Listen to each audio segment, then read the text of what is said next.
What's up everyone, Alex here, back with another opening video. This is going to be called the Ju variation. So Ju is basically short form for Mr. Lai Ming Ju from Malaysia, and obviously he's the top Malaysian player that I've known so far in my history of playing Othello, and he always plays very useful and very creative openings. And of course this variation I've kind of touched on in the parallel opening video, where I introduced the game where I beat Mr. Pianet Anchuli, or now known as Rujipas Anchuli. So I think this variation is kind of like learned or adapted from him. So we'll just quickly go over that sequence again. F5, F4, E3, F2, which is basically spreading it out over here just to kind of lure the jump in at E2, followed by F6, and then black basically plays D3 to kind of just regroup its discs. And then over here we have C4 just to cut into the center, feed off the center cut at F3.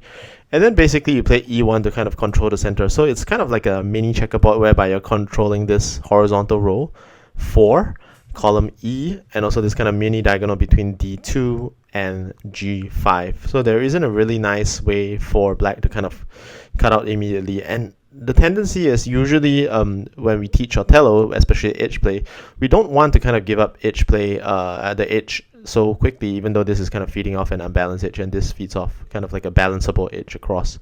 So I think this move, if somebody were out of book, it would be kind of less intuitive.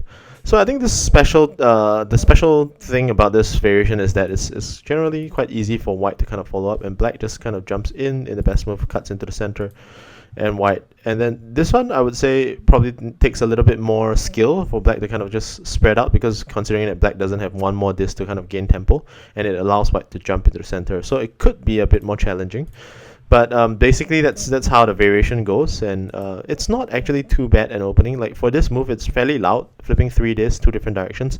It could be a bit challenging for black to kind of reach this move, and this would be kind of like a bit of a dispersive move. So I would say it's fairly challenging for black to kind of follow up. And over here, black created the excess from E5 to try to get C3. White basically cuts out again, prevents that, and black has to jump into the center. White has a simple cut quiet move, and this again another move that could be challenging for black. For this one, A4 is probably reasonable because it's poison, and then it creates more moves for black over here. And then yeah, basically it's I would say it's fairly counterintuitive for most of the moves.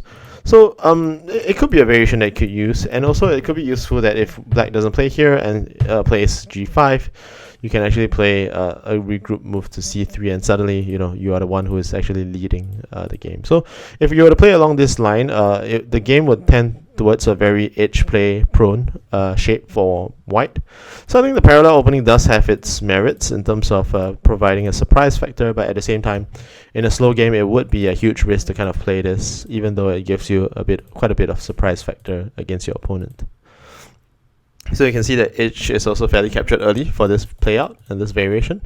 So if white were to choose something more dispersive, which I almost never see when I use white parallel and this variation, I think I see probably G6 more often, and then probably you either regroup into the center, regroup this way, or just jump into the cross to form that cross centralization. And you basically have a lot of playable options that are still within like a +/6 range.